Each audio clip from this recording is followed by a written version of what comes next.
Hi, I'm John Hart, and welcome back to Mr. America Hart.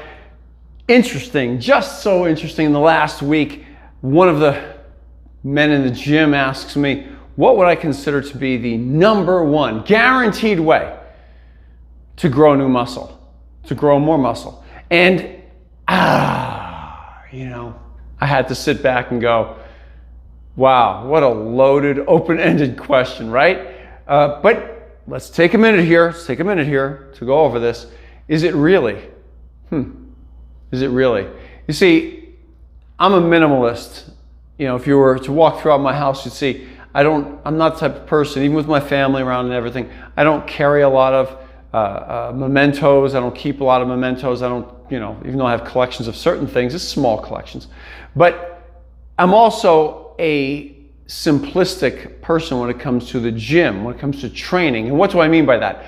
I mean, if we overcomplicate it, it gets to be too much. There it is. There it is. If we overcomplicate it. So in bodybuilding, working hard is a given, eating right is a given, eating well is a given, in order to supply the muscles after you've stimulated them in the gym. But let's get back to what's the primary. The primary is stimulating that muscle in the gym. So I had to give this guy an answer. I really felt compelled to. So I kept it back. And I thought about it and I said to him, I started asking him questions. I said, how have I trained you in the gym? Tell me. And he said, hard, really hard. I go, did I give you a lot? No, not a lot. How many days a week? He says, 2. Have you gained muscle? Yes. Wow, these are all interesting so far, right? The key factor, I would say, if I had to pare it down to one thing, is the work hard factor. Now I'm going to give you a great example of that. And I'll get back to this man in the gym.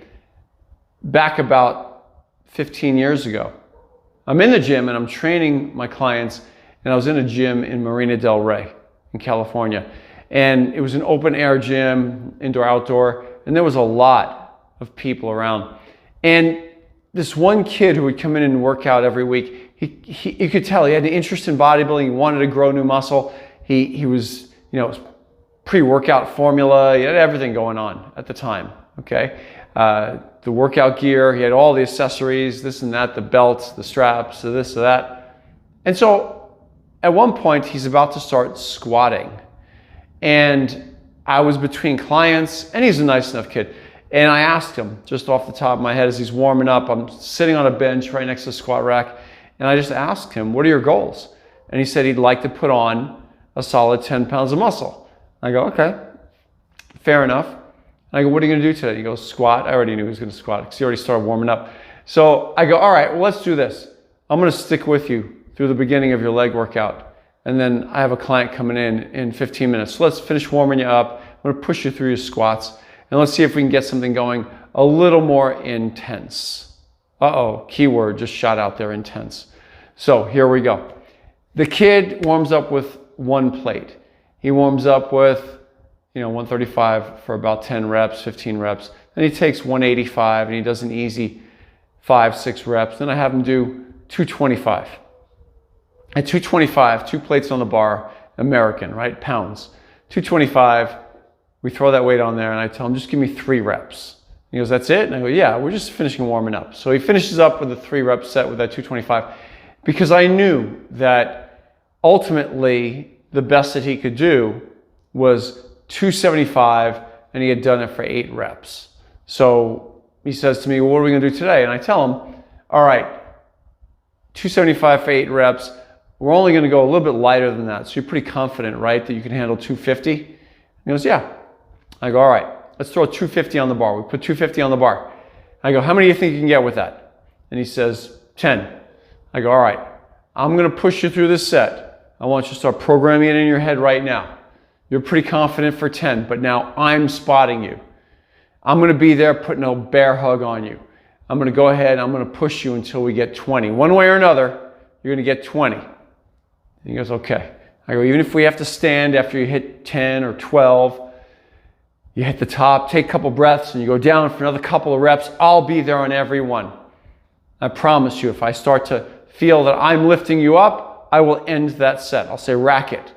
And ultimately, I tell them too, and you should be this way too, when someone is spotting you, whether you're on a bench, on a squat, anything involving a spot, if things go sideways and something doesn't feel right, you're the captain of your ship, ultimately. It doesn't matter if somebody's yelling at you, saying, do 3 more, do 5 more. If they're trying to shame you, it doesn't even matter. If something goes sideways and you know you want to back off and live to train another day, then you just rack it. And you tell them, no, rack it, okay? But if everything feels great and there's no injury of any type, there's no little nagging, something that pops up of any type, if everything still feels great, then you go for it, okay? And you go for it until it's done. So I told him I was going to push him to 20.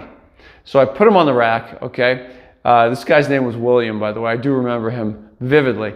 And William gets in there and he starts squatting away. We have 250 on the bar. I tell him, step back. I'm right with him. And right from the beginning of the set, I don't stand back, but right from the beginning of the set, I'm standing right next to him, right behind him. I let him go for the first 8 or 10. I let him know when we get around 8, I'm going to start squatting with you. I'm going to just have my arms around you. I'm not going to touch you. I'm not going to help you. I'm doing that to find my space.